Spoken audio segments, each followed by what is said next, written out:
Entonces dijimos que Agustín era el obispo de Hipona, nació en Tagaste, fue uno de los conocidos padres de la iglesia, los más famosos, y vamos a seguir con sus aportes desde el punto de vista de la visión acerca de quién es el hombre, la verdad y Dios.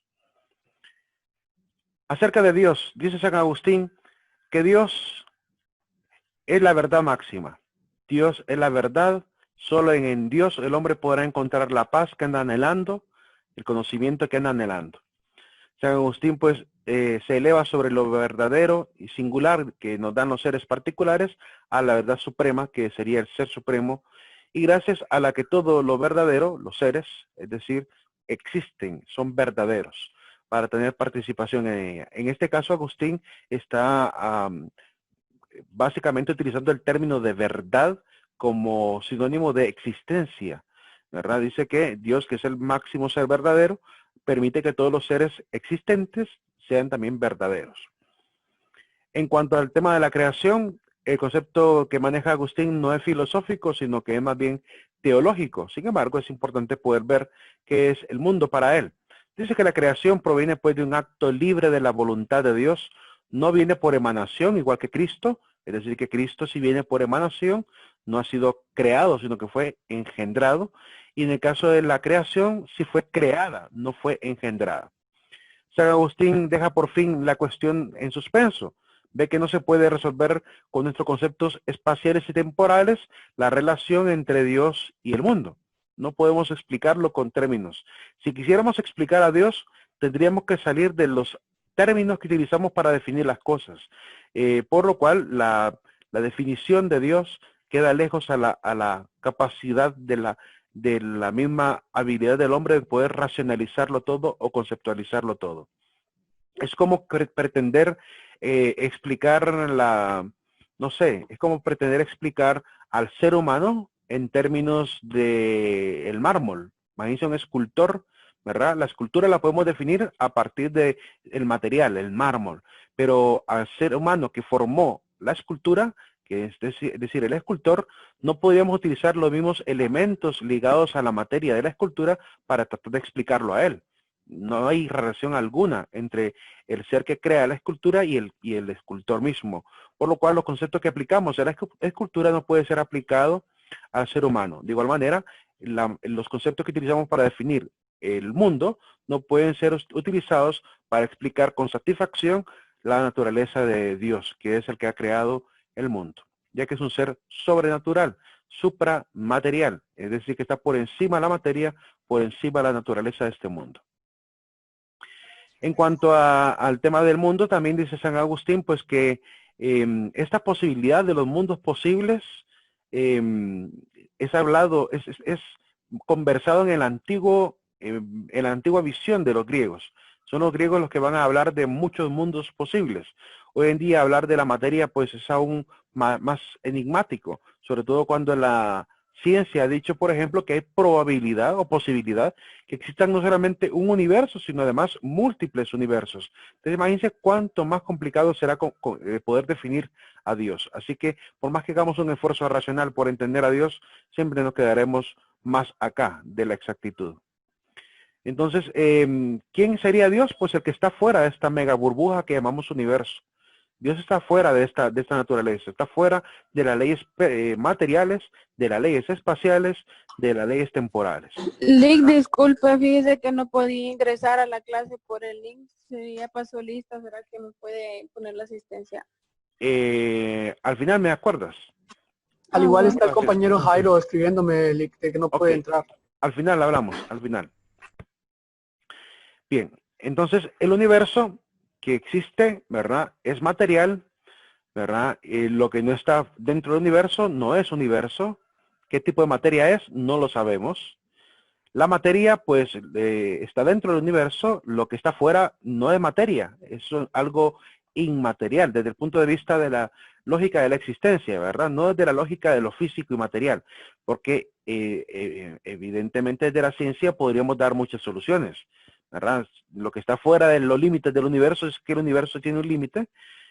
Algunos creen que el universo es una burbuja, entonces lo que hay fuera de la burbuja sería más materia. Desde el punto de vista de lo natural sería así. Pero desde el punto de vista de lo existencial, ¿Qué es lo que generó? En todo caso, si hay muchas burbujas de universos, como quieran hablar hoy en día los físicos de la física cuántica, aunque quieran hablar de muchos universos, la pregunta sigue siendo importante. ¿Y afuera de estos universos qué hay? ¿Verdad? Afuera del espacio donde están ubicados este universo o estos múltiples universos, ¿qué hay?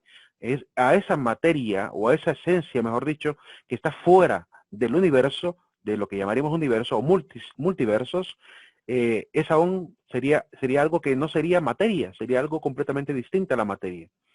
No podemos entonces intentar tender al infinito buscando que hay más espacio y más espacio y más espacio sin encontrar algo fuera de lo que llamamos materia o espacio mismo, algo que sea realmente diferente. Imaginen que estamos dentro de una caja, ¿verdad? ¿Qué hay afuera de la caja? ¿Qué tipo de materia es la que está fuera de la caja? ¿Más materia? Y si hay más materia, esta materia tiene otra vez límites, y si tiene límites y está dentro de otra mega caja, ¿verdad? ¿Qué tipo de materia está alrededor de esa caja? Aún, es decir, si llevamos nuestra inteligencia hacia estos límites de la parte, vamos más allá de la física, ¿verdad? Se nos viene la famosa certidumbre de creer que fuera del universo tiene que haber algo completamente distinto a la materia universal. Y la naturaleza, lo que está dentro del universo es natural, pero lo que está afuera entonces sería sobrenatural, que está sobre la naturaleza, que no cumple las mismas leyes del universo, ¿verdad? En ese sentido, pues, la pregunta importante de filosófica persiste. ¿Por qué está ahí esa materia? ¿Qué tipo de ser hay afuera? ¿Verdad? Y también, ¿por qué está ahí? De hecho, Martin Heidegger, el famoso filósofo existencialista, plantea la pregunta, ¿por qué hay algo en vez de nada? ¿Por qué existe el universo en vez del vacío? ¿Verdad? ¿Por qué está ahí? ¿Qué tipo de ser hay afuera del universo? Entonces, ¿qué tipo de ser ha sido creado o emanado? ¿Es un ser creado? ¿Es un ser emanado? Y si fue creado, ¿creado por quién? Si fue emanado, ¿de dónde emanó? ¿De dónde provino? Entonces, aún así, preguntándonos por lo que hay fuera del universo, seguimos haciéndonos la pregunta de su origen. ¿Creado por qué o por quién? Porque es una pregunta también válida, ¿verdad? Preguntarse si fue un quién o fue un qué. ¿Fue emanado de qué o de quién? ¿Verdad? Porque podemos seguir hablando materialmente de un qué, pero también podríamos hablar de un probable quién, que es lo que los filósofos posteriores de la época cristiana van a empezar a indagar y a buscar, hasta que aparece Tomás de Aquino y San Anselmo de Canterbury, que veremos más adelante. ¿El ser que crea o emana sería Dios o solo sería causa? Porque si buscamos las causas antes de la creación, es decir, antes de la emanación, antes del surgimiento o generación de la materia, sea cual sea el concepto que utilicemos, emanación o creación, la pregunta primordial es, ¿verdad? ¿Ese tipo de ser es un Dios o es una causa natural? Y si es una causa natural, ¿quién programó esa causa natural? ¿O qué programó esa causa natural? ¿Por qué existe esa causa natural? ¿Verdad? Que originaría todo el universo, si fuera natural. La lógica nos dice que si es una causa natural, posee también ella misma una causa.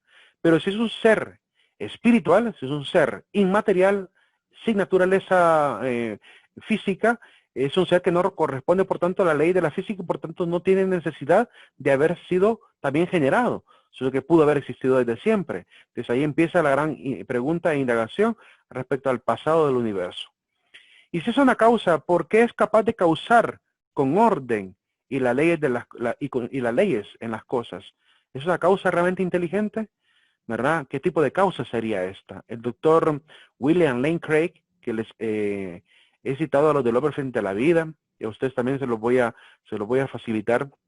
El doctor William Lane Craig es uno de los principales defensores del concepto de Dios y desde el punto de vista filosófico. Es uno de los principales teólogos y también expertos en teodicea, que en el siglo XXI está todavía debatiendo con muchos ateos sobre el tema de Dios. Y yo les recomendaría que buscaran los videos de él, de William Lane Craig. Yo les voy a mandar el nombre por medio de WhatsApp.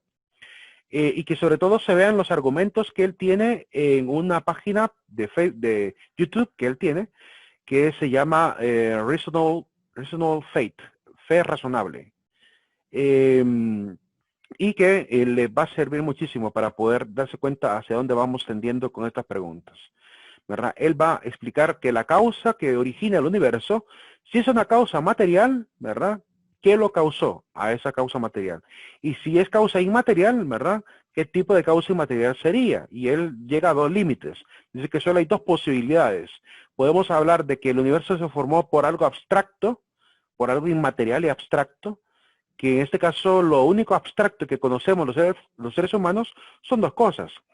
Los números, ¿verdad? Que es algo abstracto y que existe. Nadie negaría que existe el número 1. El número 1 existe, no es material, pero existe. Podemos contabilizar las cosas de uno en uno, por tanto el valor de 1 existe. Pero también está otro fenómeno que el hombre conoce y que también es inmaterial, la idea, la mente, ¿verdad? La mente es algo inmaterial. Yo no puedo decir en el cerebro, aquí en este lóbulo tengo ubicado el espacio de la mente. Aquí están las ideas guardadas, aquí están los recuerdos guardados. Que me diga un neurólogo, un psiquiatra, un psicólogo, un médico, que me diga dónde está la bóveda de las ideas, dónde está la bóveda de la imaginación en el cerebro. ¿De dónde surge? Porque al parecer el cerebro trabaja como una maquinaria. Y por más que uno diga, en este lóbulo, aquí está ubicada todos los recuerdos del ser humano, voy a robarle todos los recuerdos y va a perder completamente la memoria, ¿verdad? ¿Cómo poder? Yo sé que si trastoco el cerebro, podría generar una pérdida de la memoria, pero es por error, por un error que se produce en todo el sistema.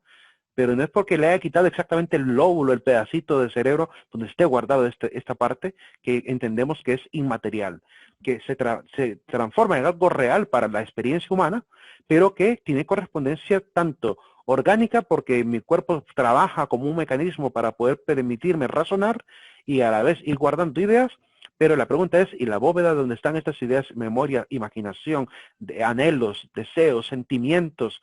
¿Dónde se guarda todo esto? Dentro de la parte orgánica, porque yo perfectamente puedo decir, este es el lóbulo que se encarga de la mano derecha, este es el lóbulo que se encarga del pie izquierdo, y eso lo puedo decir materialmente en el cerebro, a través de lo que han hecho los estudios de los neurólogos, ¿verdad? ¿Qué lóbulo se encarga de la parte matemática? ¿Qué lóbulo se encarga de la parte, ¿cómo se llama?, sentimental en el ser humano, la parte emocional, no sentimental, emocional. Podemos perfectamente clasificarlo, ¿verdad? Este lóbulo está aquí, este lóbulo está acá, con tales fenómenos humanos. Y sobre todo, la parte orgánica, cómo se maneja el ojo, la boca, ¿verdad? ¿Qué lóbulo se encarga de cada función? Pero no puedo decir, por ejemplo, aquí está el lóbulo, si yo toco este pequeño espacio, ¿verdad? Voy a producir que alguien deje de tener imaginación, ¿verdad? Podrá razonar, podrá guardar memoria, pero no podrá imaginar nada. Que logre un médico algún día a evitar que un ser humano con razón, memoria, pierda la imaginación, que no puede imaginar nada, ¿verdad? Ese fenómeno abstracto que ocurre en el ser humano, pues también es otro de los fenómenos. Entonces dice Craig, solo tenemos dos posibilidades. O es un número, lo que formó el universo y le dio el orden a las cosas, ¿verdad? Cosa que es impensable porque los números no razonan. Los números más bien están para ser razonados. O creemos que realmente existe una mente superior que es inmaterial, sobrenatural, atemporal, sin espacio, que haya formado con su inteligencia todas las cosas, que sea además todopoderoso, es decir, un ser causa que tenga la inteligencia y que tenga además poder para poder generar la materia, para poder hacer aparecer la materia y para poder instaurar en la partícula original del universo, ¿verdad?, todas las leyes que iban a estar guardadas en esa partícula para hacer funcionar el universo mismo como una tremenda maquinaria. ¿Cómo se llama? Es como pensar en un programador que solo hizo un pequeño botón y le metió un gran código, ¿verdad? Y al apretar el botón, ¡pum!, se generan miles de computadoras automáticas, ¿verdad?, que producen organismos, que imagínense el universo como que fuera una gran computadora que todo inició con un botón de encendido. Entonces la pregunta es, ¿entendemos el botón de encendido? ¿Entendemos la matemática o la sintaxis que está en el universo, que maneja todo el sistema? Lo entendemos y de alguna manera los físicos se encargan de seguirlo explicando. Pero, ¿quién hizo ese botón? Y además, ¿quién metió el código para que el mundo funcionara como funciona? Entonces, esta es la pregunta que nos hacemos al preguntarnos acerca de la existencia de Dios. En cuanto al cuerpo, dice San Agustín, es un poco pesimista, pero no tan pesimista como Platón. Al menos sí guarda un poquito la idea de que el hombre vive en pecado, tendemos a la concupiscencia, ¿verdad? Pero en el espíritu del cristianismo, pues doctrina su Platón, ¿verdad? El hombre también es imagen de Dios, es imago Dei, es imagen de Dios y por tanto posee un valor intrínseco, ¿verdad? Que le permite poder mantener esta relación con Dios, ese estado de relación y de gracia, ¿verdad? No obstante, para Agustín el hombre también es propiamente alma, es decir, que el cuerpo también limita al ser humano y tenemos que en algún momento pues despojarnos de esta parte carnal para trascender a un cuerpo espiritual. Entonces, en la visión de Agustín, pues el cuerpo también se ve como un poquito lejano de la parte material, es igual, un poco dualista como Platón. Por lo cual vamos a resucitar en un cuerpo nuevo, en un cuerpo glorificado, diríamos desde el punto de vista cristiano. Una obra importante de San Agustín que hay que mencionar es la obra de la ciudad de Dios. Dice que la ciudad de Dios siempre tendrá lugar en la historia del mundo. La ciudad de Dios es la lucha entre la luz y las tinieblas, es la lucha entre lo eterno y lo temporal, es la lucha entre lo suprasensible, lo que está más allá de la sensación, y lo sensible, entre lo divino y lo antidivino. En su gran obra La ciudad de Dios, San Agustín muestra cómo los poderes del bien tienen que luchar constantemente con los poderes del mal. Su sentido definitivo es el triunfo del bien sobre el mal. Esa es una breve síntesis de la obra. Dice que de alguna manera el hombre tiene que aprender a poder instaurar desde la tierra la ciudad de Dios. Vivir la ciudad de Dios es vivir también la justicia de Dios, vivir bajo la voluntad de Dios y manejarnos en la rectitud, ¿verdad? Así que la ciudad de Dios se debe empezar a vivir desde ya. Es una invitación de parte de Agustín a través de su obra. Y evidentemente el reino de los cielos es la cúspide. Prosiguiendo con Agustín, ¿verdad? Salimos ya de su pensamiento y entramos a la filosofía medieval. Vamos a ver la influencia de los filósofos en la Edad Media. Específicamente veremos el tema del Renacimiento carolingio, la escolástica, las características de la escolástica y Santo Tomás de Aquino. No nos va a quedar tiempo para poder ver a cada uno, a Pedro Abelardo, a Boecio, no nos va a quedar tiempo de verlos a todos. En una facultad de filosofía sí los veríamos, a todos ellos, ¿cómo se llama? A Boecio, a Pedro Abelardo, a Pedro Yul, ¿verdad? Es decir, habría mucho más filósofos, pero a menos a Tomás de Aquino, que sería básicamente la cúspide de lo que sería el pensamiento medieval, la cúspide también de la teología y la filosofía religiosa de la época medieval. Y veremos también una breve síntesis, un breve resumen de las 5 vías para la demostración de la existencia de Dios. Básicamente es una expresión del aristotelismo en Santo Tomás, ¿verdad? De cómo él utiliza los argumentos y los conceptos aristotélicos para explicar la existencia de Dios. La filosofía medieval. ¿Qué es el Renacimiento carolingio? Lo hemos mencionado. En la imagen están viendo a un emperador, a Carlomagno, que es el emperador que era hijo de Pipino el Breve y Pipino II, el Breve, Pipino III. Tenía un hermano mayor que era Carlomán, pero su hermano muere a temprana edad, por lo cual le va a tocar a él, como hijo segundo, tomar el poder. En el año 781, pues queda bajo el poder del imperio de su padre, va a conquistar varios territorios, se va a hacer el rey de los romanos, rey de los lombardos, ¿verdad? Y va a tener también el reino de los francos. Así que 3 reinos se van a unificar bajo su mando y se forma prácticamente lo que llamamos el imperio carolingio, o también llamado el Sacro Imperio Romano. Sacro Imperio Romano Germánico, que hay que mencionar ambos términos, porque su sede estaba más en Alemania, en Germania, que en Roma, que si bien es cierto, le llama romano, pero es porque él se volvió defensor de la iglesia durante la época de la invasión de los visigodos. Así que se va a volver uno de los principales protectores de la iglesia, y durante esa época en la que él va a tener gran influencia política, va a llamar a una reforma educativa, a una reforma también política, para poder hacer del imperio lo que llegó a ser, un imperio bastante... Licenciado. Sí, dime. Disculpe, ¿cómo dijo que se llamaba el imperio que formó él? El Imperio Carolingio. El Imperio Carolingio o el Sacro Imperio Romano Germánico. Sacro Imperio Romano Germánico. Hay que decir algo. Él tenía potestad sobre los territorios que están en color anaranjado, como la zona de Sajonia, Lombardía y Roma. Pero el único territorio de Roma que no le correspondía a él bajo su autoridad era el territorio del Papa. Es decir, en aquel momento existían los estados pontificios. y los estados pontificios no forman parte del imperio de Carlomagno, aunque se ven protegidos por Carlomagno, es decir, hay una relación ahí entre él y el papado, pero no existe potestad de él sobre el papa. Intenta hacerlo, eso sí, intenta meter un poco las manos en las decisiones de la iglesia, sí, lo intenta hacer como cualquier otro emperador lo intentó hacer. Pero el papado tenía su propio territorio, lo que hoy llamamos pues los estados pontificios. Habían varios estados pontificios en la zona de Roma, en la zona también de Lombardía y también en Francia habían territorios que eran del Papa, ¿verdad? Después, poco a poco, cuando los estados nacionales empiezan a surgir, va perdiendo el poder el Papa y va perdiendo también la autoridad sobre territorios. Por ejemplo, en el conflicto con Francia pierde Aviñón, Francia, que va a ser uno de los estados pontificios y lo va a perder. De hecho, hubo 7 papas que estuvieron en Aviñón, ¿verdad? En Francia. Imagínense que el papado no estuviera en Roma, sino estuviera en Francia hoy en día, ¿verdad? Hubo una época en la que estuvo ahí. También había momentos en los cuales el papado estuvo en Constantinopla, es decir, que se estuvo moviendo en diferentes lugares hasta que después del conflicto con Francia, una de las santas de nuestra iglesia llega donde el papa y convence al papa de dejar la sede establecida en Roma. Porque ahí murió Pedro, ¿verdad? Ahí tenía que estar el papado desde siempre para evitar cualquier otro conflicto. Y esta influencia de los reyes encima. Entonces el papa va a negociar con los reinos para que le dejen por lo menos el único estado pontificio que le va a quedar, que es el Estado Vaticano. El Renacimiento carolingio fue un periodo de recuperación, es una salida del oscurantismo, de la barbarie, de las invasiones.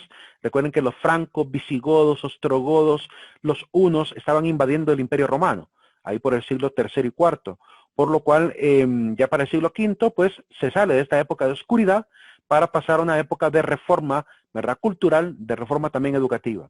Durante este periodo pues hay aumento en los estudios artísticos, literarios, jurídicos y litúrgicos, es decir, va a haber también reforma en la parte religiosa, ¿verdad? Se van a mejorar los ritos y se va a especializar más a los sacerdotes para que se dediquen estrictamente al culto, ¿verdad? Más que a la política.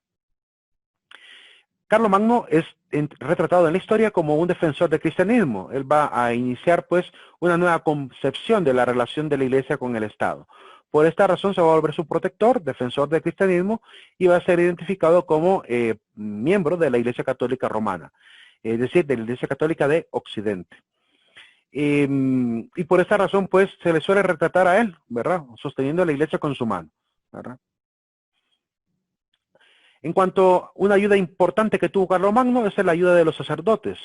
Los únicos que sabían leer y escribir en aquel entonces eran los nobles y los sacerdotes, porque evidentemente tenían la tarea de leer la palabra de Dios. Entonces era necesario que el monje desde pequeño aprendiera a leer y a escribir, se volviera experto incluso en la parte de escritura, gramática, oratoria, ¿verdad? Y esta enseñanza que había en la iglesia va a permitir a los sacerdotes llegar a convertirse en los primeros maestros del Imperio Romano. El Imperio Sacro, Imperio Romano.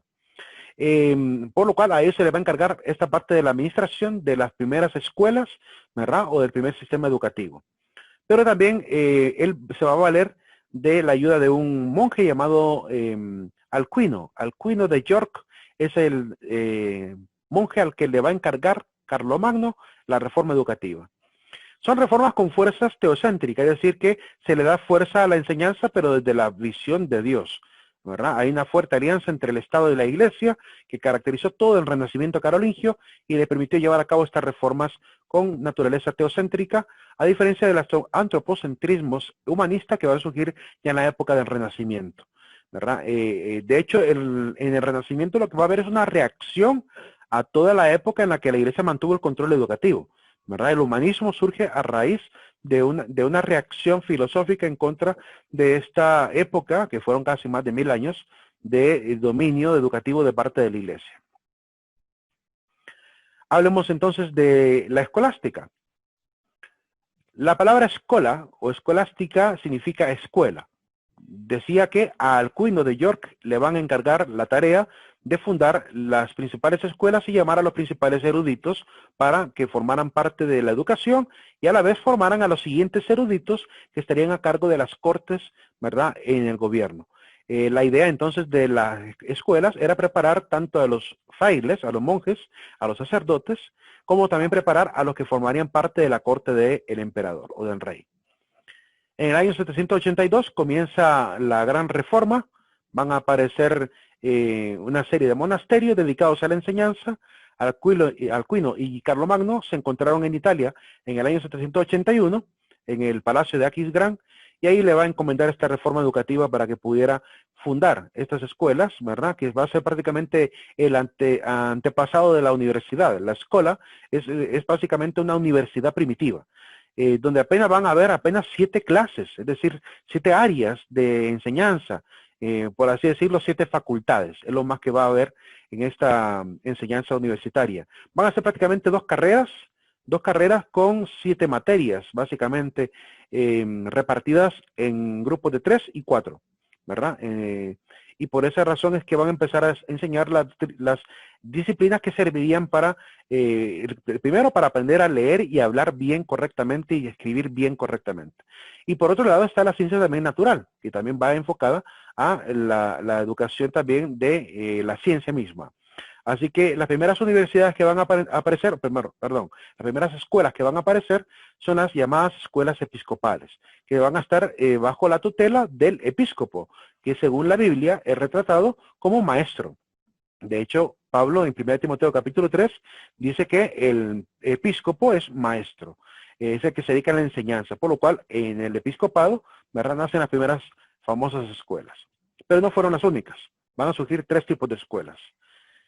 En estas imágenes que van a ver a continuación, verán un poquito el poder económico que tenía también Carlomagno. Es decir, fue un emperador bastante bien fortalecido económicamente. Tuvo, evidentemente, invasores, ¿verdad?, peligros, pero sí se puede ver la riqueza, ¿verdad?, que él llegó a tener. Hay bustos de él, de oro macizo, utilizaba muchísimas prendas hermosas, ¿verdad? Esta prenda me encanta, la que van a ver a continuación, la que está con una cápsula de vidrio, ¿verdad? Vean que dentro de la cápsula hay un pedacito de cruz. ¿Alguno sabe lo que significa la palabra Veracruz? ¿Alguien sabe qué es la Veracruz? ¿No han escuchado hablar de ello? Miren que en Honduras tenemos muchos lugares que se llaman Veracruz, ¿verdad? En Ocotepeque hay un Veracruz, allá por Sinaloa. Es decir que hay muchos lugares que hablan de la Veracruz. ¿Qué es la Veracruz? Carlomagno, dice la historia, tenía en su collar, ¿verdad?, en este pectoral, él andaba una pequeña cruz de madera que estaba pequeña amarrada. Y es 2 fragmentos de la cruz de Jesús, porque hubo una pelea por la cruz de Jesús cuando llegó Santa Inés, la madre de Constantino. Llegó, ¿cómo se llama?, a la búsqueda de la cruz como parte de la expedición cristiana por encontrar lo que sería la arqueología de Jesús, los elementos de Jesús, el cenáculo, el lugar de la casa de Lázaro, el lugar de la casa de Pedro, el lugar de la casa de María. Hoy en día existe identificación de estos lugares por las campañas que se hicieron desde el punto de vista cristiano para identificar los lugares. Pues en una de esas búsquedas, pues también buscaron el Gólgota, para encontrar si había todavía vestigios de las cruces que habían ahí, y encontraron 3 cruces en el Gólgota.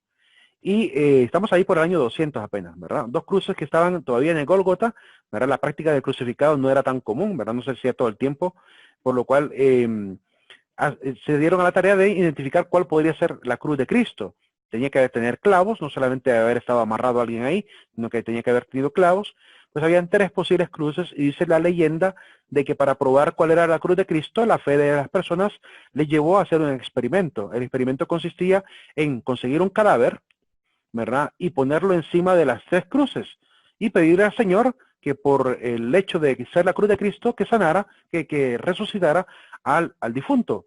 Y lo hicieron, probaron las 3 cruces y en una de esas cruces el enfermo resucitó. Entonces esa fue la manera como lograron identificar, según dice la leyenda, la cruz de Jesús. Luego esa cruz, todos los reinos empezaron a querer obtenerla, por lo cual empezaron a haber invasiones, batallas por querer conseguir la cruz de Cristo, porque tenía poderes curativos según la fe de los cristianos. Y por esa razón vino uno de los emperadores, no recuerdo el nombre de él, uno de los reyes, mandó a despedazar la cruz. Para que no se estuvieran peleando por la cruz, la mandó a despedazar, pedacito por pedacito, y mandó fragmentos de la cruz a todos los reinos del mundo, ¿verdad?, de Europa, para calmar esta ansia de tener la cruz de Cristo, para evitar las guerras y peleas. Entonces, una decisión sensata, muy salomónica, ¿verdad?, darle a cada uno un pedacito. Y es así como en diferentes partes del mundo existen estas reliquias con fragmentos de la cruz. Incluso aquí en Honduras tenemos una, en Tegucigalpa, en la Catedral de San Miguel de Tegucigalpa. Ustedes pueden ir a la Catedral de San Miguel, en el Parque Central, y ahí hay un nicho al lado derecho donde tienen la Veracruz exhibida. Es un pequeño ostensorio así chiquitito que contiene los dos fragmentos de esta madera oscura, ¿verdad? Ya vieja por el tiempo. Aunque en la de Carlomagno se mira más clarita porque está protegida por vidrio. Evidentemente resiste más el paso del tiempo que las nuevas, los nuevos ostensorios que tardaron mucho en cuidar los fragmentos.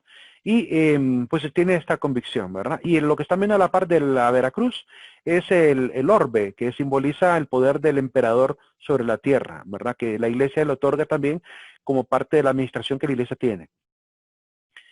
Napoleón Bonaparte va a ser el que va a encontrar al final la tumba de Carlomagno. Todavía existe la tumba al día de hoy. De hecho, se permanece intacta y han hecho una catedral alrededor de la tumba. Detrás del asiento de Carlomagno está un altar donde celebraban la Eucaristía.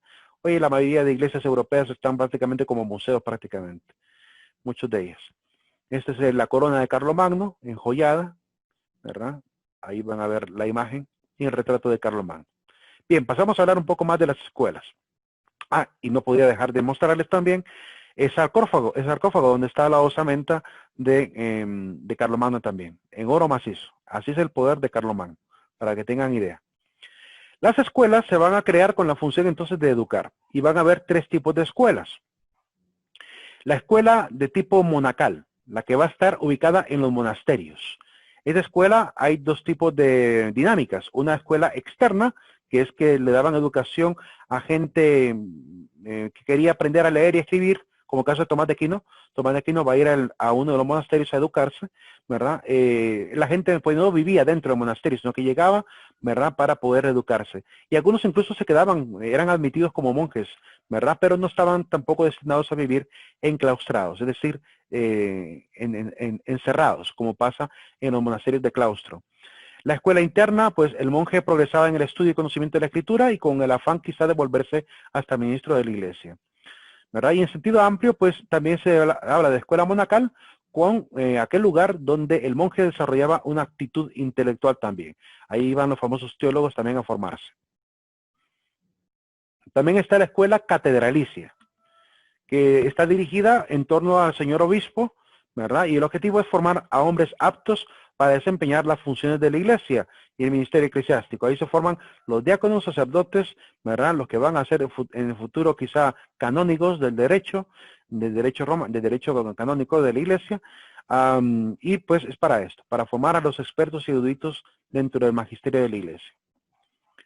También está la escuela palatina dirigida para formar a la gente en función de las cortes del rey. El objetivo era consagrar a la gente para ayudar al rey en sus funciones de gobierno. Entonces se le educaba en gramática, en retórica, en dialéctica, ¿verdad? Que son las artes más útiles para la política.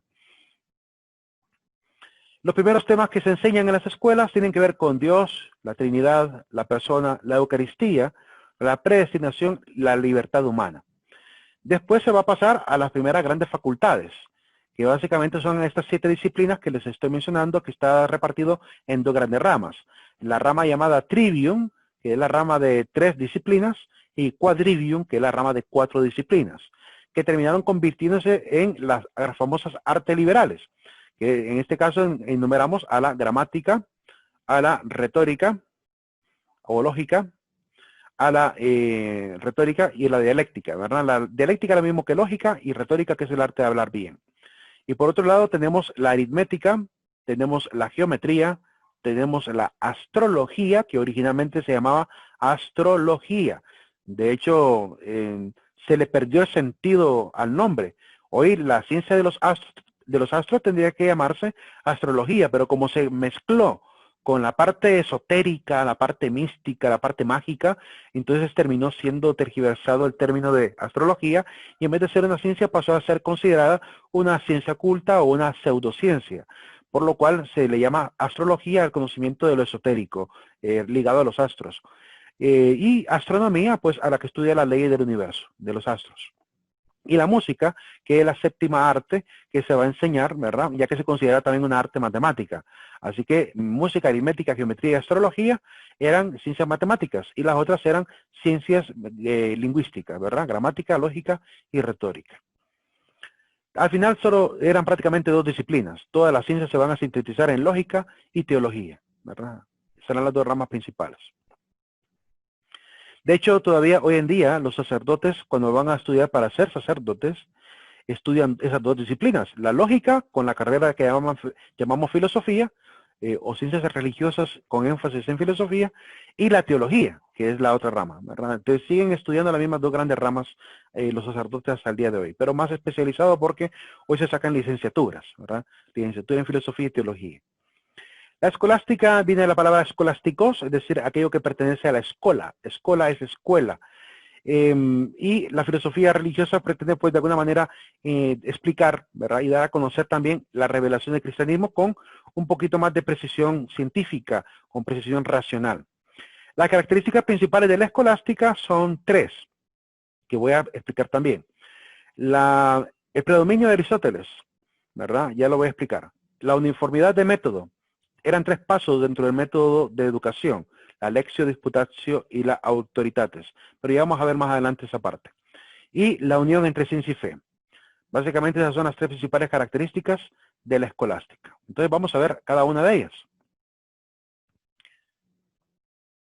El predominio de Aristóteles. Con Aristóteles ya vimos que el silogismo formó parte del aprendizaje básico de la Edad Media y ayudaba a poder comprender los argumentos, a poder facilitar la capacidad racional. ¿Cómo estamos de tiempo, jóvenes? Todavía quedan 7 minutos. Sí, es que no puedo bajar aquí porque estoy transmitiendo con el celular y no me permite ver la hora. Entonces el silogismo se volvió una herramienta principal para poder encontrar la verdad, para poder demostrar cuándo un argumento es válido y cuándo es inválido. Entonces es importante el tema de los silogismos, también los conceptos metafísicos que vimos, sustancia, materia, existencia, materia, forma, todos esos que ya vimos. Y los predicamentos y géneros del ser también, que lo vimos en el Cacuasio para Don Cuaré, ¿se acuerdan, verdad? De la calidad, cantidad, pasión, hábito, relación, todos esos elementos que vimos con Aristóteles. Así que predomina Aristóteles como el principal maestro y sus libros, sus pequeños pergaminos, van a pasar a formar parte de una sola obra, a la cual se le va a llamar el Organum Aristotelicum, que es la herramienta de Aristóteles. Órgano en griego significa, bueno, es en latín, organum, pero la palabra es originalmente griega, que significa herramienta, ¿verdad? El órgano es aquello que es útil, que tiene cierta función. Y pues el órgano aristotélico servía pues como herramienta para la educación. Se convirtió Aristóteles en un manual prácticamente para la enseñanza. Segunda característica de la escolástica, la uniformidad de método. No sé si ven, bueno, sí lo están viendo en pantalla, ¿verdad? A los discípulos sentados más abajo que el maestro. Si se fijan, el maestro está en una cátedra, en lo alto, para que todo el mundo lo pueda escuchar y ver. Básicamente esa es la forma de distribución. No hemos perdido muchísimo eso. Todavía, aunque el catedrático hoy en día no está sentado en muchas universidades, sino que está de pie en la cátedra, pero es más o menos la misma idea, ¿verdad? Los alumnos viendo al maestro y el maestro en su cátedra exponiendo el contenido. Por eso es que algunos llaman a esto la vieja escuela, porque en realidad sí, es vieja. Comenzó ahí por el año 782. Entonces sí es la vieja escuela, ¿verdad? Pero no en sentido literal, ¿verdad? Es muy antiguo este método. Pero es eficaz, porque los grandes maestros de las ciencias y de las artes surgieron de este método de enseñanza. Así que tampoco podemos despreciarlo como si fuera algo inútil. No es inútil. Grandes maestros, Isaac Newton, Galileo Galilei, Johannes Kepler, Nicolás Copérnico, Giordano Bruno, todos ellos se formaron con el sistema medieval de enseñanza, por lo cual la enseñanza medieval no es ineficaz. Lo que puede ser ineficaz es el entusiasmo, eso sí.